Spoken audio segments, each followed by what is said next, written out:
का देऊ शकतो? या ठिकाणी बसणारे तुम्ही आम्ही सांगू शकता का? अहो मी आज तुम्हाला दोन शब्द सांगण्याचा मार्गदर्शन करण्याचा प्रयत्न करतो, पण या घाटाच्या खाली मी जाईल का नाही याची शाश्वती मलाच देता येणार नाही, तर तुम्ही कधी देणार?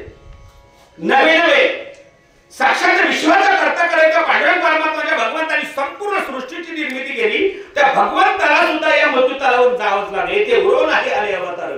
मी मागाशी सांगून घेतो, हिरण्यकश्यपू सारखा महान सम्राट त्यांनी साक्षात ब्रह्मदेवाला प्रसन्न केलं, आणि ब्रह्मदेवाला प्रसन्न करत असताना त्या हिरण्यकश्यपूने ब्रह्मदेवाला प्रसन्न केल्यावर ब्रह्मदेवाकडे एक वरदान मागितलं, भगवंता या विश्वामध्ये मला अमरत्वाचं वरदान द्यावं. अमरत्व म्हटल्यावरती ब्रह्मदेवाने सांगितलं, अरे विश्वाचा करता करता मी स्वतः असताना सुद्धा मलाच अमर राहता आलं नाही, तर तुला मी कुठून वरदान येईल? माऊली त्याच्यावरती सांगतात, कैसे थोडीचे मानक आहे बा, जो सृष्टी विजयाचा साठोबा तोही पुनरावृत्तीची बापा सिग झाला. आणि सृष्टीची निर्मिती करणारा तो ब्रह्मदेव त्याही सुद्धा म्हणावं, तोही पुनरावृत्तीच्या बापा सिग झाला. तोही या जन्म मरणाच्या राड काढण्यामध्ये तो मिलीन झाला, त्याला जावंच लागलं. का बरं? कारण सृष्टीवरती जो जीव जन्माला येत असतो त्याला एक ना एक दिवस जावंच लागतो. का बरं जावं लागतं? कारण जो त्याचं कार्य संपल्यावर जर तो जीव या ठिकाणावरून गेला नाही, त्या दृष्टीमध्ये या सृष्टीमध्ये दुष्परिणाम झाल्याशिवाय राहणार नाही. मला सांगा, माणसं मेलीच नाही तर काय होईल? सांग ना, काय होईल? दुष्परिणाम होतील का नाही? याच्या पलीकडे जाऊन सांगा. आता अर्धा एक तासाच्या व्यतिरिक्त प्रवचन संपलं, विठ्ठल विठ्ठल भजन घेतलं, आणि तरी मी बडबड करत राहिलोच, तर काय होईल? पुढचा विधी पूर्ण होणारच नाही. आणि हा पुढचा विधी पूर्णत्वाला नेण्यासाठी आम्ही कुठेतरी थांबलो पाहिजे. आणि म्हणून मनुष्याचं जीवन हे असं. मौली सांगतात, देहाची गावा आली जन्म मृत्यूची असो पर्या, ना म्हणू नये धनंजयाची या परी. आणि म्हणून याच गोष्टीप्रमाणे भगवंताने अर्जुनाला केलेला हा बोध, केलेले मार्गदर्शन अनुषंगाने जीवन जगत असताना महाराज भगवंत सांगतात, अर्जुन जातस्य हि ध्रुव मृत्यू ध्रुवम जन्म मृतस्य तस्माद परिहरेते न पुंसुचे तुभारस. जाणाऱ्याबद्दल शोक करणं किंवा येणाऱ्याबद्दल आनंद साजरा करणं ही मनुष्याच्या जीवनातली सत्कर्माची वृत्ती नाही. कारण एक पाहता एका ठिकाणी सावध त्यापुणे कार्यक्रम. मनुष्य जीवन म्हटलं, जन्माला आला म्हणजे तो मृत्यूला प्राप्त होणार, आणि मृत्यूला प्राप्त झाला की तू पुन्हा जन्माला पुनरपी जन्म पुनरपी मरण पुनरपी जननी जठरे शयन. या वृत्तीप्रमाणे मनुष्याचं जीवन नवे नवे संपूर्ण विश्वामध्ये असणारे संपूर्ण जीवसृष्टीचं जीवन म्हटलं की तो जीव जन्माला येत असतो, तो मृत्यूला प्राप्त होत असतो. आणि म्हणून जन्म मृत्यू निश्चित खरा, पण जन्म मृत्यू निश्चित खरा, मग मनुष्य जीवन जगण्याचं कार्य तरी काय? मनुष्य जीवनाची इति कर्तव्यता तरी काय?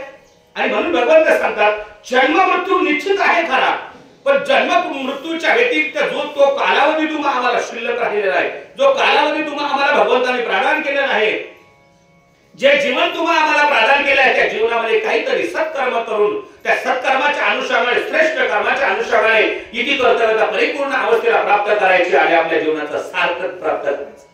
आणि आपलं जीवन सार्थकतेला प्राप्त करायचं म्हणजेच ते जीवन सत्कर्माच्या अनुषंगाने प्राप्त होऊ शकते. याप्रमाणे महाराज सांगतात, तुका म्हणे एका मरणाची सरी उत्तमाची उरे कीर्ती मागे. तुमची काहीतरी कीर्ती पाठीमागे ठेवायची असेल तर प्रामुख्याने तुम्हाला काय करावं लागेल? सत्कर्माच्या अनुषंगाने जीवन जगावं लागेल, नामस्मरणाच्या अनुषंगाने जीवन जगावं लागेल, भक्तीच्या अनुषंगाने, योगाच्या अनुषंगाने जीवन जगावं लागेल, तरच काहीतरी कीर्ती पाठीमागे लागेल. आज या मातेला जाऊन 10 दिवस पूर्णत्वाला गेले.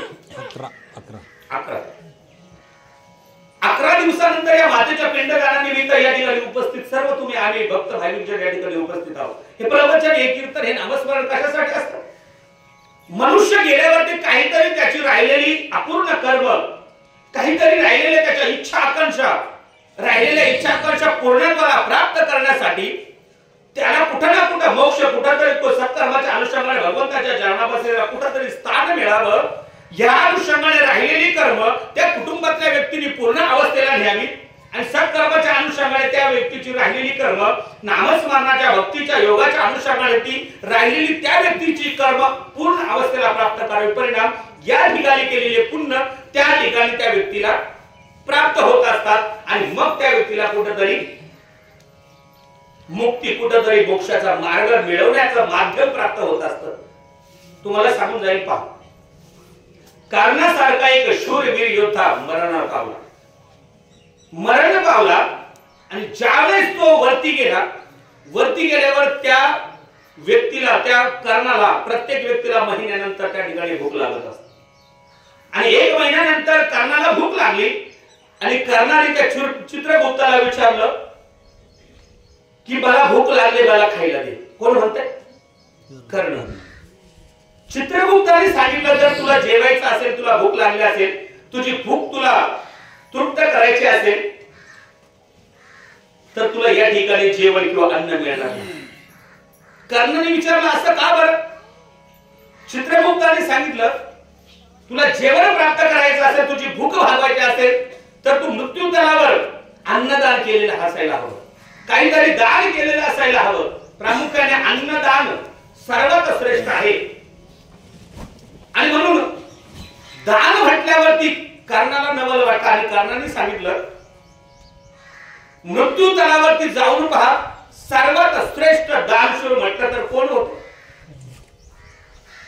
या सृष्टीवरती सर्वात दानशूर म्हणजे दान म्हटलं की सर्वात पहिलं नाव येतं ते माझं येतं.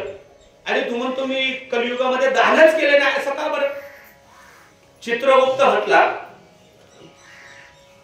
मी स्वर्गातला वकील आहे, मी कलियुगातला वकील नाही. काय? मी देवादिकांचा वकील आहे, मी सामान्य लोकांचा वकील नाही. तू दान केलं खरं, पण तू अन्नदान केलं नाहीस. काय केलं नाहीस? अन्नदान केलं नाही. परिणाम तुला आता या ठिकाणी भूक लागली, तुला अन्न मिळू शकत नाही.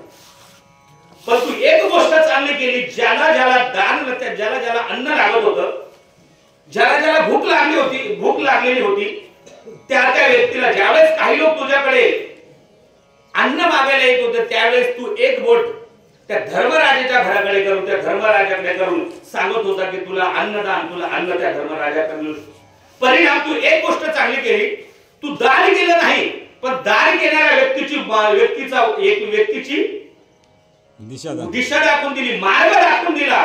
परिणाम तुझी भूक भागू तू शकतो, पण ती भूक भागवायची असेल तर तुझ्या तो हाताचा एक अंगठा तो तोंडात घेऊन चोखावा लागेल, तेव्हाच तुझी भूक भागू शकते. किती नवलाची गोष्ट आहे. महाराज कर्णासारखा एवढा शूरवीर योद्धा, एवढा दानशूर व्यक्ती, त्याला सुद्धा त्याची भूक भागवण्यासाठी काय करावं लागलं? अंगठा चोखून आपली भूक भागावी लागली. आणि मग फक्त वारकरी संप्रदायातील सप्तामधल्या पंक्तीच फक्त आम्ही जोडणार आहे. आपली काय अवस्था होईल? दानम ईश्वर भावश छात्र कर्म स्वभावश. शास्त्रकार सांगतात दान करणारा व्यक्ती या सृष्टीमधला सर्वात श्रेष्ठ असतो. आणि म्हणून व्यक्तीने दान करायला शिकलं पाहिजे. आणि आजही पहा, पिंडदान विधी झाल्यावर आपण काय करतो? त्या घरातली व्यक्ती तुम्हाला आम्हाला अन्नदान करतो, तो अन्नप्रसाद करतो आणि त्या अन्नप्रसादाच्या अनुषंगाने आपल्या जीवनामध्ये राहिलेले अपूर्ण कर्म पूर्णत्वाला नेतात. त्या पुण्य सामग्रीच्या माध्यमातून आम्हाला त्या ठिकाणी मोक्ष, आम्हाला शांतता, मुक्ती प्राप्त होण्याचं माध्यम प्राप्त होते. आणि म्हणून मनुष्याने जीवन महाराज सांगतात केले होय याच जन्मी आवा हे विठोबाच्या नामे. तुम्ही अशा काही कर्म करा तर पांडुरंग परमात्म्याच्या नामस्मरणाच्या अनुषंगाने कर्म करा. आता तुम्ही म्हणाल महाराज जन्म मृत्यू आणि कर्म कुठून आलं? जन्म मृत्यूवरती मात करण्याचं माध्यम फक्त आणि फक्त कर्म. स्वे कर्मण्य धीरता संस्थिती लभते नरा. फक्त आणि फक्त कर्म शिल्लक राहतात. तुम्हाला मी सांगू जाईल शेवटच्या वेळेस या सर्व गोष्टी स्पष्टीकरण सांगू. कर्म खूप महत्वाचे. कर्म जर तुम्ही सत्कर्माच्या अनुषंगाने करत असाल ना तर तुमच्या जीवनामध्ये कोणत्याच प्रकारच्या अडचणी येत. पहा बरं, हा मनुष्य जन्म आम्हाला भगवंताने प्रदान केला, बरोबर? पंचमहाभूताचा मनुष्य जन्म मी त्या दिवशी तांब्यामध्ये बोलून गेलो. आकाश तत्वापासून पृथ्वी तत्वापर्यंत आपल्याला मनुष्य जन्म भगवंताने प्रदान केला. कसं ते पहा बरं. आकाश तत्वानंतर वायू तत्व, वायू तत्वाचा स्पर्श झाला तर पुन्हा या कलियुगामध्ये मृत्यू तलावर अग्नी तत्वाचा स्पर्श होतो, अग्नी तत्वाचा स्पर्श झाल्यावर आईच्या गर्भामध्ये जल तत्वाचा स्पर्श होतो आणि जल तत्वाचा स्पर्श झाल्यानंतर त्या व्यक्तीला जन्म प्रदान होतो, जन्म येतो आणि जन्माला आल्यावर तो व्यक्ती कुठे येत असतो, कुठे येत असतो, या पृथ्वी तत्वावरती येत असतो. म्हणजे पंचमहाभूताच्या अनुषंगाने तुम्हाला आम्हाला नरदेह प्राप्त होत असतो. आणि मृत्यूला प्राप्त झाल्यावर प्रथम तर काय होतं, व्यक्ती गेल्यावर काय होतो, पृथ्वी तत्वापासून घडलेल्या व्यक्ती, पृथ्वी तत्वापासून उत्पन्न झालेले अन्नधान्य, त्या व्यक्ती अन्नधान्यापासून ते व्यक्ती परावृत्त होतो. नव्हे ते अन्नधान्य तो खाऊ शकत नाही. पृथ्वी तत्वावरून आलेले घटक तो आत्मसात करू शकत नाही आणि मग तो मृत्यूला प्राप्त होत असतो. आणि मग दुसऱ्यांदा मग तो व्यक्ती गेल्यावर आपण त्याच्या तोंडामध्ये जल तत्व सोडत असतो. पण ते जल तत्व सुद्धा तो बाहेर टाकून देतो. का बरं? कारण त्या व्यक्तीतला आत्मा हा निघून गेलेला असतो. जलतत्वही संपलं जातं आणि जलतत्व संपल्यावर आपण त्याला अग्निडाग देत असतो.